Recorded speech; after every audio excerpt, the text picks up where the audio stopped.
Jack Randall runs a company called SocialFlight, which helps people get more Instagram followers through follow for follow, commenting on posts, liking posts, things like that. I had him on the podcast recently to talk about how he started his company. He's a big revenue guy, so he likes to say he went from 0 to 500,000 in revenue in a year. He has a 3-person team. It's a very high margin business that he's running. And he started off by messaging people on Instagram, sitting there after he was fired and just texting constantly. Hey, do you need more Instagram followers? That was him over and over again. Then he grew using Google Ads, and we talk about both of those on this podcast episode. So check this out. There's some really good insights in here about how to grow your software business using both direct Instagram messaging, Google Ads, and we touch on a cold email strategy as well. Stick around. Welcome to the podcast, Jack. Awesome. Thank you. Appreciate it. Happy to be here. So anyone who's been watching the YouTube videos, especially if they've watched the Whoa Hello videos, me and you met when you were, first you were doing a consult, but then you helped me out by sending a bunch of these leads. Or actually, you're like managing our Instagram for Whoa Hello right now. Oh, yeah. Okay. I didn't know we were still doing that, but yeah, I saw that you were trying to get some influencer leads on Instagram, and obviously doing Instagram for my business. I know how to extract, the right emails from Instagram. So I figured I'd send you some of them and see what you thought. Yeah, it was cool. You were able to pull all of these influencers' email addresses almost instantly. I sent a bunch of emails, gave away a bunch of shirts. Worked really well. Yeah, definitely. And then also filter them by their engagement and followers, so you're not hitting dead leads or anything. Yeah, 100%. I think the bounce rate was, I don't have the exact numbers, but it was really low. Like the almost all the emails connected. And the response rate was huge. Yeah, I think you sent me the results, and I was super surprised. I wanted to have you on the podcast because it's a slightly different business model than I'm used to, because it's a software as a service, right? I guess it would be better if you would start with a quick pitch. So what is SocialFlight? What do you guys do? So SocialFlight is an Instagram growth service. We manage people's Instagrams, not their content, but the growths of their page. Anyone from an influencer to a business. You can basically put in the followers of another page, and then you'll go in and you'll like their followers' comments. You'll like follow them and do all of that. Right? Yeah. So the first step of signing up with our site is we encourage people to list, 5 to 9 accounts that are similar to theirs. And then we'll start targeting their follower base, because if they're listing similar accounts, the people that are following them have already shown that they're interested in those types of accounts. So it usually results in a good follow back ratio. So you have 700 clients. So what does that look like? How did you get those clients? What does your marketing strategy look like? Yeah. So the trajectory is pretty crazy. It's one of those things that starts off with a slow thing and then just goes really fast. At first, when I first started it, I was simply just direct messaging people on Instagram because I didn't necessarily have any money yet to spend on advertisements or any type of outreach. So I was just on Instagram finding people that I think could grow or had pages with potential. And I'd message them and tell them, hey, I'm starting this service. Would you like to try it? And then I'd do whatever I could to get them discounts or anything like that. And then once we started to grow, I messed around with advertising. And the main method now is Google Ads. We're seeing about 10 to 20 clients per day using Google Ads, and they're working really well for us. So I want to talk about the Google Ads in a second, but those initial messages on Instagram, what were your conversion rates, or how did that kind of look like? How many clients did you get before you felt comfortable moving on to Google Ads? The conversion rate was super low. I'd say 1 out of 50 or even 1 out of 100.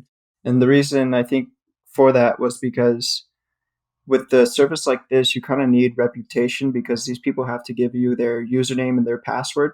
So that's definitely sensitive data. And I was just some person from an Instagram account that didn't have very much backing, asking them to give me their credentials so I can grow their account. There's definitely a lot of iterations in the messages. It would be fun to go and look at them one day and see how they changed, but it was a learning process. They started off bad, and then the conversion slowly went up. And I think it was about 30 clients before we started ads. So what did that hustle look like? You're sitting there, like how many hours a day were you doing this? All day. So like I said, I wasn't working at my job currently, so I was just sitting at home all day. I had bought this little $300 laptop to try to start my business, and I was just sitting on my phone all day messaging people. But Instagram does have limits on messaging, so I think I don't know the exact limits. I think they vary per account, but I would be able to message about 10 people, and then I would get blocked from messaging people. But I would even make multiple accounts so I could message more. What I like about this story, and actually about your business, is There are so many tools that do what you do. It's incredibly competitive. And then, but it's like you hustled and it was fine. It didn't matter that there's all these other tools out there. Yeah, exactly. There's a ton of them now, especially, and it's become really competitive. But I've managed to work my way up to the top competitors. So when I was first starting, I would see the big businesses that are in this niche and just be like, wow, these guys are really killing it. And now those are the people I'm competing with. So you got your first 30 clients just hustling on Instagram. And then what was the next step from there? So the next step was trying to make the service better because, and I still feel the same way about this. I figure there's not very much point in trying to get new customers if your service is bad and they're just going to cancel as soon as you get them. So I was really focusing on the website because I knew I wanted to run ads and trying to make the service better for clients. So basically the infrastructure. So sending out automated emails, making sure they're all set up and good to go, getting good growth. And I was even starting to look into employees at that point because I knew I didn't want to be managing client accounts all day. What does that look like in terms of investment? Because you're going in with no money, right? You're working at Home Depot. You scrounged together like 30 of these people. How did you build the software initially? Most of the things were outsourced. Anytime I needed something, I obviously didn't have the money to build it myself. So I would outsource everything, whether it be software I needed or a team, outsource it to something like Upwork for freelancers. So what was the initial product that you sold to these 30 people? Like, what did that actually look like? Because I'm sure it's not the same thing you're selling now, right? The main thing is just growth for their account. So the main method for that is being on their account and interacting with their target audience, basically 20 hours a day on their account. So I said how they put in those targets, and then we go through these targets followers and we interact with them by liking their post, commenting on their pictures, direct messaging them, and this gets them to the client's page. And then it's a really good method of getting followers for a lot of people because you want organic followers. And when you're using this method, people are only going to follow you if they actually like your page. If they don't like your page, they're just going to, scroll by. Yeah, we've used a few. I did a YouTube video on Everliker, which I think is banned now. Can't even use it. And Instagress also, which I think is banned. But that was automated liking, following. I didn't like the following too much, but it was automated liking, and then there was automated comments too. And I would leave like emojis and stuff. Yeah, it's definitely a good method. It's kind of a happy medium thing with Instagram. Instagram doesn't really like people getting exposure from other places. They want you to pay them for advertisements. So it's a kind of a gray area. Are Google Ads the main growth channel for you? Yeah, they're the main growth channel right now, but just recently I've decided that I don't want to rely on Google Ads because anything can happen. I mean, even a company as big as Google could just shut down one day, or not shut down, but Google Ads can change. Maybe I won't be getting clients there anymore. So I want to start opening more sources of clients. So you said the Instagram Messenger thing. I feel like if you wrote an email that was similar to that Instagram message, you have the email addresses already. Like you could automate that entire thing. Yeah, that's definitely something I've been considering, especially after watching your YouTube videos. I mean, you're the one that really turned me on to email marketing. For some reason, I never considered it before. I don't know why, but I think that would be an awesome idea. Get a really good script down and then get some nice email lists going. Yeah, because you could automate that the same way. Actually, there's no 10 send limit. Just like it's not like Instagram. You could send 100, 150, whatever. Yeah, as long as you can avoid their spam filter. How do you think about Google Ads? Because this is my problem right now. So I have an app that is mobile chat for Shopify stores, $15 a month. And I've been promoting it mostly through Facebook groups. And we're about to do a huge cold email test, like 500, 600 emails we're going to send out. But how are you thinking about the ads? Because this is something I've never been good at. I have not been good at getting anyone to convert from a Facebook ad or a Google ad or anything like that. I really like how you work in the way that when you start stuff, you don't wait until everything's perfect. You kind of just go out there, you put it out there, see what kind of feedback you get, and then you make improvements from there. But I think with ads, you got to kind of work backwards. I think trying to make sure things are perfect before you run ads is a good thing, especially at least in regards to the website, because you're paying per click on most advertising methods.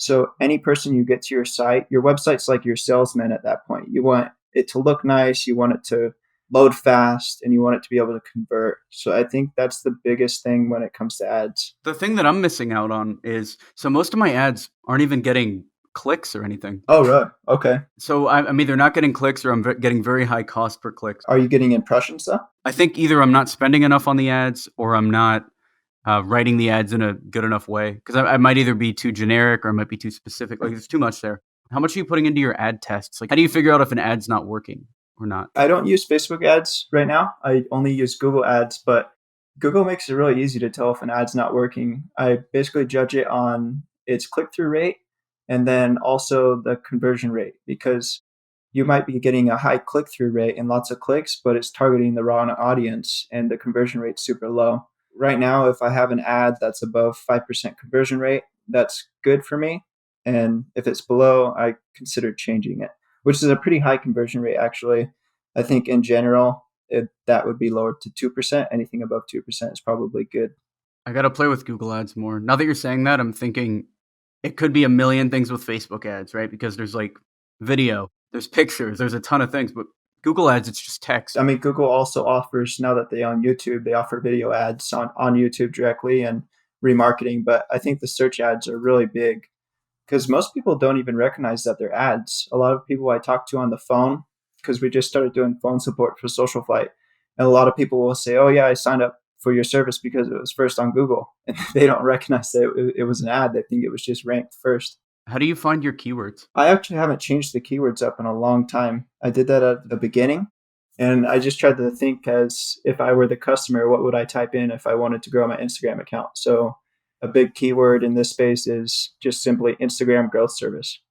What do your ads look like right now? As I'm pulling this up, headlines in this space are really important because in this niche especially, there's the people are impatient. Everybody, they want to grow their Instagram. They want to grow it right now. So you want headlines that really attract people. So I've got things like get real Instagram followers. The word get really works well for some reason. And then I got 100% authentic growth only, SocialFlight. And then I've also got one in here called voted number one real Instagram growth. And that was to compete with competitors that were doing that. Things that like 100% safe, US based team, anything that will catch their attention. Okay. So I just got to play around with it more. I think my mistake is going with Facebook over Google. I should only really be playing around on Google based on my past results with Facebook ads. Yeah, I think Facebook ads are tricky because when someone's using Google, they're searching for something and they're searching for something and they want it right now. When someone's on Facebook, they're just trying to look at their friends' posts. So your ad has to really be good if you want them to stop what they're doing to check it out. What are you doing now? You said you were bringing on some more employees. I actually just hired 2 employees completely legally. So normally I've been doing freelance websites, but these are 2 full-time employees. They're in my same city, so I can even drive to them if I want to. We all work remote based, and that's definitely a milestone for me. It feels good. Who are the first 2 hires? So what job titles are they doing? How are you thinking about that? Yeah, so both their job titles are campaign manager. So they're working with clients, setting up their accounts, making sure their accounts are running well. So they're basically doing emails and onboarding people. So it's Christian and Kristen, their boyfriend and girlfriend. So they live in the same house. And that's actually really convenient. It might sound bad, but it's pretty good, actually. They're able to work together as a team because they're always next to each other. They've both got their own laptop setups, and they're just kind of grinding away. And it's cool because they're really flexible. They're not set as like a fixed 9 to 5 schedule. They kind of just hop on the computer whenever there's emails and get stuff done and then take a break. 700 clients sounds like a nightmare, dude. I know when we're dealing with 20, 30, 40 clients and there's so much to do. I think there's a lot you can do to minimize the workload though. Especially nowadays, as far as automating things goes, like automating all your emails, your onboard process.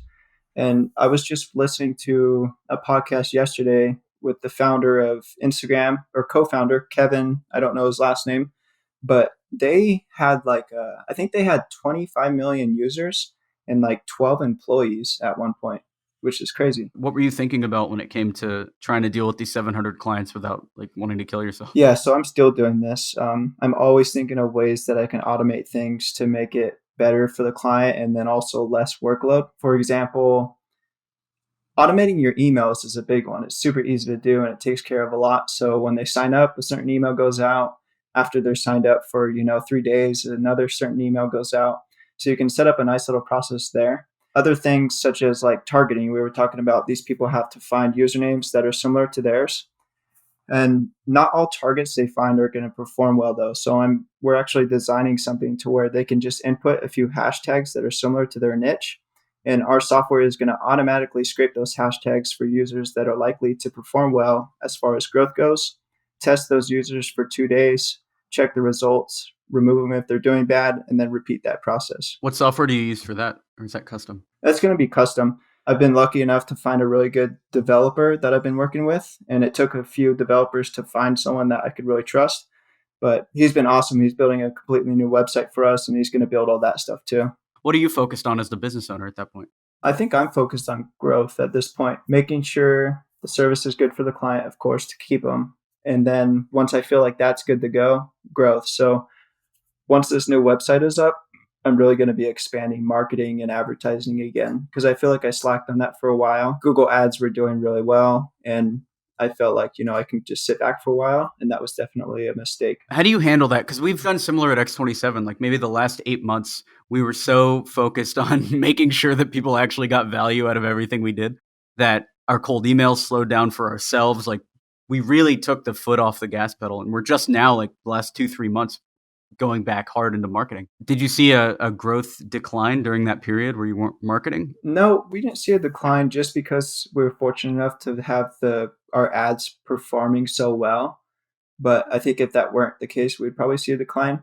But in any case, I think it's a good idea. I think it's a step you can't skip. You need to make sure the service is good for the clients, or else your churn rate's going to be insane. There's going to be no point getting new clients. 100%. That's what we were saying too. We had to fix it. We had to really rebuild everything we did from the ground up. It's something, like I said, you can't skip it. If it needs to be done, you just got to kind of buckle down and do it. So what is the strategy going forward? So now that you're wanting to grow, now that you're ready to go again, or as soon as this website's built, what are the tasks that you're going to tackle? It mostly has to do with marketing. So now that I have these developers working on the website and everything, I don't have to put so much of my time there. So it's mostly just marketing. I'm going to be going through, testing new strategies, getting rid of them if they don't work, continuing with them if they do work. So things like, testing out Snapchat ads, testing out influencer marketing, email outreach. I got a whole note of probably 30 marketing tactics I want to try out. How do you think about testing tactics? So you make the list. How do you prioritize that list? For me, it's kind of opinion based and guess based. I'll look through the list and I'll say, I'll try to think of what has the most potential. So I think right now, the top of my list is Snapchat ads. I think those have a ton of potential. And then I can't remember what the next one is, but I've got about 5 top priorities there. Where did those ideas come from? Off the top of my head, honestly, I kind of just sat down in the office, put some music on, and then pulled out the whiteboard and just started going to town. It seems like that's most of business. Most people just don't sit down for the 5 or 6 minutes or even an hour or whatever, how long it takes to come up with a list of things. I think a lot of things are glorified nowadays, like entrepreneurship. Everyone thinks it's going to business meetings and doing all this cool stuff, but it's actually doing things that make you feel like you're not even really doing that much. Is there a limit to Google ads? So is there a reason you wouldn't just like quadruple your budget or like 10 times your budget and just only focus on Google ads? I think there's definitely a limit depending on how big the market is there. We're doing $180 in ad spend per day right now. And at one point I tried doubling that. So I think it was like 360 or whatever that is. And it was crazy because we barely got any increase. So it turns out I think we're right at the top of the scale with 180 per day. How much did you start out on Google? I think it was really low, like 10 per day. And during that time, I was just trying to learn Google ads and how to make them perform well. What were you thinking about when you were doing that optimization originally? I learned a lot on YouTube and found out that, Google bases how much you spend per click. And so there's 3 things. It's basically they judge it on your click-through rate, how well the website is, what experience the website is giving the users, and if the user is, finding what they want. And so I was trying to optimize those things. I was trying to make my website load fast because Google takes that into consideration. Trying to make my headlines really good so that my click-through rate can go way up. And just optimizing those 3 things. All right, Jack, where's the best place for people to check you out online? Probably Instagram. I'm on Instagram the most. It's Jack's Business. And check out SocialFlight as well? Yeah, definitely. SocialFlight.co. Feel free to check it out. All right, thanks for being here, Jack. Yeah, definitely. Thanks, Alex. Appreciate it. Thanks for listening to another episode. If you want more content like this, subscribe to the podcast. If you want more in-depth B2B sales training, of course, check out the YouTube channel, b2bsalestraining.org. And if you need marketing support for your digital agency, Experiment 27 helps digital agencies grow their number of leads by building lead generation systems. That is Experiment27.com. There's also notes on all the podcast episodes there and free sales courses, which we've gotten some very good feedback about. You can also check out my social media. I'm on Twitter, Alex Berman with no E, ALX Berman, or Instagram, Alex Berman 1. Till the next episode, I will see you later.